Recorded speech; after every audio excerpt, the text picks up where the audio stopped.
Good Wednesday morning, July the 10th, 2024. Book I wrote, Lou Gehrig.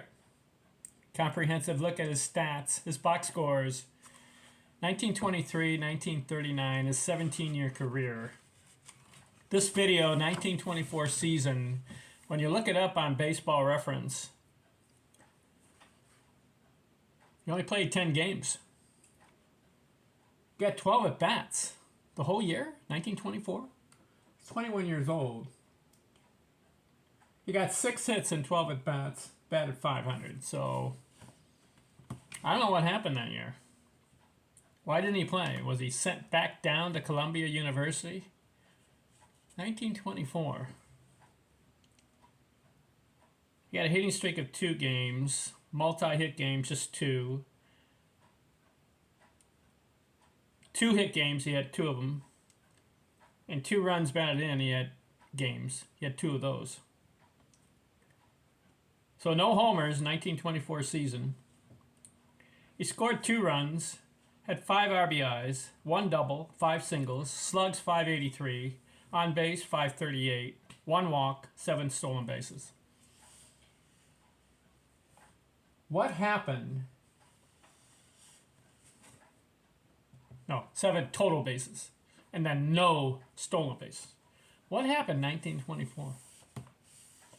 Because in 1923, he played in 13 games. He got a homer in one of those games. So he has 1 homer to his credit.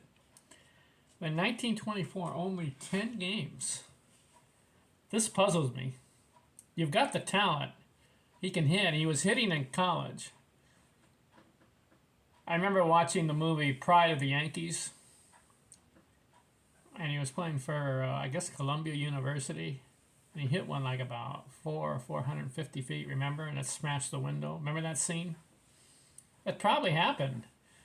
He hit homers at Columbia, so when he's brought up to the majors, why didn't the scouts or why didn't the Yankees play him more? Very puzzling. So 1924 season, we can call that a bust. Nothing happened. 6 hits. But 1925 season starts to show the talent of Lou Gehrig.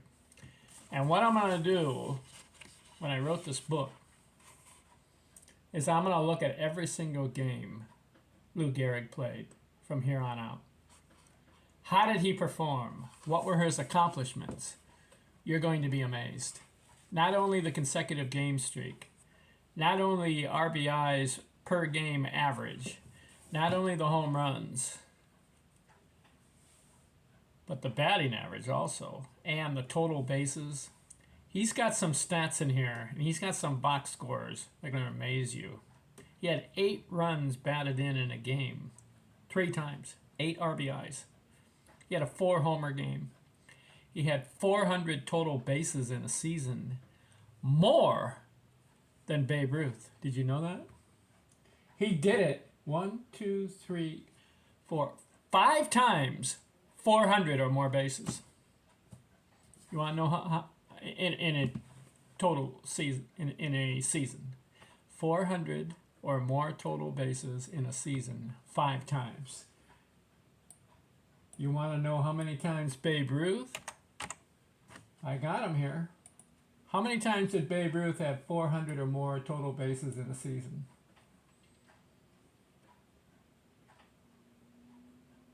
2 times. Lou Gehrig, 5. So this is some of the things I'm going to do in the covering Lou Gehrig. I'm going to point out his accomplishments. We're going to compare him with Babe Ruth, and also we're going to compare him with Ty Cobb. And I have a section in this book. It's right toward the end. It was fascinating when I saw it.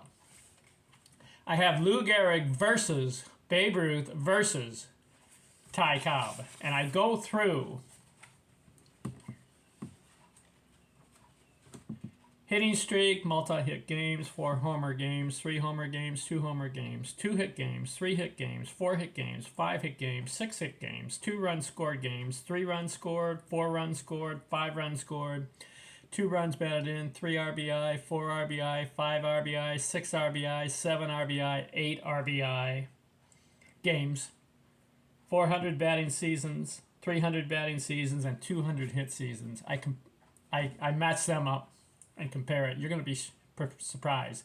And that'll be my recap video when I'm done with all the years. We've done 1923, 1924. Next video, 1925, and we're going to go through until 1939, and then the recap. And you're going to be surprised at the accomplishments of Lou Gehrig. Where do I put him in my top 3 of all time? Baseball players of all time.